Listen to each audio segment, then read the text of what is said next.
Kuro, Child of Dragons, Episode 12, Vigor and Determination. It is at this time that I backtrack us to the events that led us to Episode 11's end. How did Demon Kuro even end up on the stairs leading to Ashina Castle? Well, I intend to answer that here. The footage you are about to see is literally as far as I got with filming. While there is a little more that I'll show you going forward in terms of my captured footage, this is really as far as I got with my final quality video work. A lot of this is as I intended to show it, and takes place just after Masanati and Owl's last interaction. My friends, do enjoy.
Owl stood tall, a satisfied gleam in his eyes at the sight of the late Dogen's daughter. Whether it be an insult or a disgrace to fight someone so far beneath him, he relished this moment far more than he thought he should. A smirk crept along his face as he began to walk forward, katana gripped more firmly at the hilt. As skilled as this urchin had become, she'd be no use to anyone after he was done with her. He readied himself to strike. A disgrace indeed. Suddenly his eyes went wide. The great shinobi swung, but instead of connecting with the daughter that lay helpless before him, he continued his swing to a presence he surely felt behind him, but there was nothing there, his sword catching not a thing. He let out a confused grunt, and soon after, faded to a flock of feathers upon the mere thought of a sword thrusting just behind him. The daughter of Dogen cut through where he'd stood moments ago. Owl resurfaced, a burst of raven feathers obscuring a backflip as he regained his footing. He rose, finding himself in the position just where the daughter had laid defenseless moments prior. He frowned and readied himself to continue this conflict, that is, until his eyes met another figure standing just behind the daughter, blade raised in a similar stance. The daughter of Dogen, though weakened and breathing heavy, raised her sword and leveled herself. To his unbelieving eyes, Owl glimpsed two fighters, stances eerily similar, blades all the more so, standing side by side. Not taking his attention away from the pair, his eyes returned to that of Masanati, standing beside the demon of the dragon, whom had begun to stir. Flames beginning to roar as they once had. The demon was awakening. The illusion was failing. Owl met the eyes of Masanati, his eyes gravely disturbed, and they both nodded. They would do what must be done. Fight well, Masanati. Owl bolted for the boy, Emma and her ghostly shade following a split second behind, but both were intercepted by that of Masanati, his blade thrust towards them in defense of his master. Owl grabbed the boy by his legs, hoisted him over his shoulders, and disappeared over the railing. In true From Software fashion, the camera would pan from where Owl had last been seen, and in turn focus on Masanati, who would hold his sword to the side of the frame, staring at his combatants. And these combatants would be the daughter of Dogen, that being Lady Emma and a barely seen yet nonetheless imposing Orin of the Water. I'd leave us with a good view of this boss fight for a few seconds before cutting to Owl racing atop the rooftops, commanding shadows stationed atop Ashina Castle in an effort to aid in his escape with the divine heir. Had I filmed this part, I would make it clear that this place, the rooftops of Ashina Castle, though held by the lone shadows under Masanadi's command, is still a war zone. Nightjar could be heard attempting to rekindle a perch atop the castle, but meeting heavy resistance. I'd even make a point to show the incredible threat that the Ashina elite are by showing them battling the Interior Ministry and the Red Guard down on the lower levels. There would be a point where I'd have Owl stopped at taking the battle in its entirety from a high-up point atop the buildings. Breathing heavily and acutely aware of the divine heir's thrashing on his shoulder, his eyes looked out towards the setting sun, his mind returning to that of Ashina's depths. Even if he could make it that far, he wouldn't make it unscathed. He grunted, suppressing a panic. Where are the central forces? Suddenly, the sound of a far-off bow releasing its projectile would catch his ear too late. He turned to defend, but was nonetheless unsuccessful when an arrow laid claim to his shoulder, causing him to gasp in pain and entirely lose his footing. The idea was for Owl to be sent flying back from a well-placed ranged attack, sending him tumbling from rooftop to rooftop until he at last reaches the base of Ashina Castle, just before you'd take the stairs down. He'd lose consciousness for a few seconds before shaking it off and returning a glare to that of the man who had nailed him, wielding a massive bow, were graced with the presence of Genichiro Ashina. Coming to his aid, shadows from all around would secure a retreat for the great shinobi and his prize, who he still held tightly to, but they'd be intercepted from above by a most terrifying sight, one that many shadows knew to fear. Clothed in nightjar attire, a man taller than most and far more wild sank his blade into that of each lone shadow that had previously come to the aid of Owl. The man was a blur, and by the time Owl had sight of this force of nature, did his entire division of shadows fall to their knees, lifeless or grasping to what little life they'd been left with. Standing before him was the Tengu of Ashina. Owl, I will not allow you to take the boy. The man reached up for his Tengu mask and tossed it aside, revealing his aged and scarred exterior. Ashina is a place of death. Consider this your grave. Owl had his suspicions, yes, but sure, this turn of events did surprise him. He stood before the true conqueror of Ashina. A wave of nostalgia poured over him, a mix of terror and familiarity. There was no avoiding this fight. This was to be the boss fight to end this episode, the battle between the great shinobi Owl and the conqueror of Ashina himself, Ishin Ashina. The moveset for Owl would immediately start with the Resurrection mod moveset, and would eventually transition to that of his Shadow of Usui Forest style, brought to you by the LMTSR mod. Ishin would also display a wide variety of skills and combat arts in this battle, though his orange flaming attacks would remain a grand display to all who glimpsed their majesty. This fight was meant to clearly take some time and show that these two were indeed masters of their craft and shouldn't be underestimated. The passage of time would also be apparent. The orange glow of sunset would gradually give way to that of the blue of night. Throughout this fight, Ishin was meant to come out just barely on top. He would display a lust for the battles of his youth and would quickly lose himself to his blade's wishes. A sword saint he would become again. Owl would be battered down the steps by this old master's barrage, and away from his prize, that of the Demon of the Dragon. The Shadow of Usui Forest blood ran cold. Not again. He would not lose this chance again. An anger, far beyond that which he'd known possible, caused him to will an old art back into existence.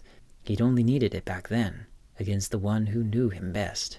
Catching Ishin's blade in a deadlock, he allowed this art to resurface. A bright blue owl faded into existence, and its owner disappeared. This is where I'd allow the Father Owl skill set to shine forth, combined with the Shadow of Usui Forest moveset. The Owl versus Ishin conflict would turn in Owl's favor from here on out, and Ishin in his old age would begin to falter. The great shinobi Owl would let loose a volley of strikes, each crashing into view, one after the other, and the last brought the great Ishin Ashina to his knees in a fit of coughing. The old fool. Owl smirked. So this was the man that felled the mighty General Tamura. The words of a far younger Ishin could be heard a lifetime away. General Tamura is no more! We drink to us, to Ashina! The war is over! Thank you both For your service. Raven. Owl. His mind returned to the present. A lifetime ago, this man could topple the greatest foes, cripple the most steadfast of opponents. Look at him now. Just a weak, coughing fool. Their eyes would meet in an instance of quiet reflection, but between the two, no words would be said. Both were masters of their craft, masters of their respective worlds, mindsets set in stone. None would sway. Coughing would erupt from the former conqueror. He'd grip his chest, gasping in pain, blade falling from his hand. For an instant, the great shinobi's ambition, the state of Ashina, the battle itself, it would cease to be. They were both allies, once a time ago. It seemed that this sword saint's time was at an end. Owl would stand quietly, blade at the ready, watching this man's life literally be stripped from him. His old wounds further tore into his old body, a blackness cutting into his chest in full. The man's breath caught in his throat, causing him to gasp for air that could not be found. With a final look towards that of the great shinobi, Ishin Ashina collapsed, body falling to the stairs beneath him, and was gone. Owl would frown and soon shake his head. His thoughts, though sluggish, returned to that of his prize, and left that of an old friend. He walked back up the stairs in silence, the sounds of allied forces shouldering their way past him, now that Ishin was no more. He noticed some Interior Ministry forces had gathered on rooftops and were watching with reverence as he padded onward. Though his vision was engulfed by the armored red warriors of the Central Forces, his attention would do little but remain on the divine heir, who no longer was where he left him. Ao looked in the direction of where he knew Genichiro had taken the divine heir, and slowly began pacing in that direction, but stopped, his thoughts eventually returning to that of his lone shadow, Masanari, his gaze fixated on that of the top of Ashina Castle, a concerned groan emanating from his throat. From here, I'd pan out to reveal the now entirely besieged Ashina Castle, before cutting to black. If I had actually filmed all this, I would have put up that Kuro, Child of Dragons text to cap off this scene. Chef's kiss. Brilliant. But this is not the end, just yet. We return to the top of Ashina Castle, Owl jumping onto the dojo floor in much the same manner that Sekiro does in the main game, when he rescues Kuro from Genichiro. Even up here, the Central Force's presence had made itself known, fire spreading to even the dojo floor. At the center, lit only by way of fire, we discover a lone figure, a single lone shadow, Masanari. His head dipped down, eyes closed, as if deep in thought. Owl, stepping closer, notices this and dismisses it. His mind returned to that of the daughter of Dogen, and the other figure. He looked around. No bodies. Under normal circumstances, this would be worrying, but as it stands, he was content. He had won. To Masanari, he spoke. Now nothing stands in our way. Ashina, the interior ministers, the whole country is ours for the taking. He looked out over Ashina, the city engulfed in unending flames. The devastation, the death, fear, it satisfied him. He relished in this feeling. I, Okanzaimon Uzo! A blade rammed itself clean through his chest, blood spraying out in front of him. Was this real? He gasped for breath, feeling for the blade that was still embedded in him. Masanari, why would you? A thought occurred to him. Shura! Life flashing before his very eyes, vision blurring, he stared up at the grinning face of his lone shadow. No, not Shura. You're... Al's breath suddenly caught, and he found himself unable to utter another word. He fell to his knees, sparing one last look at the shadow, before losing his grip on all he had gained. And like in the original Sekiro game, this time with this lone shadow, he'd noticed a peculiar blade still held by the great shinobi. Reaching down, he'd take hold of it, a distinctly different feel than that of the owl's own. Dislodging it from his fingers, he'd take hold of it, swinging it outward, and as he did so, a blue flame would course across his arm. At the sight of a flaming blue Masanari, a dead owl, and a burning Ashina, we cut to black, ending the episode.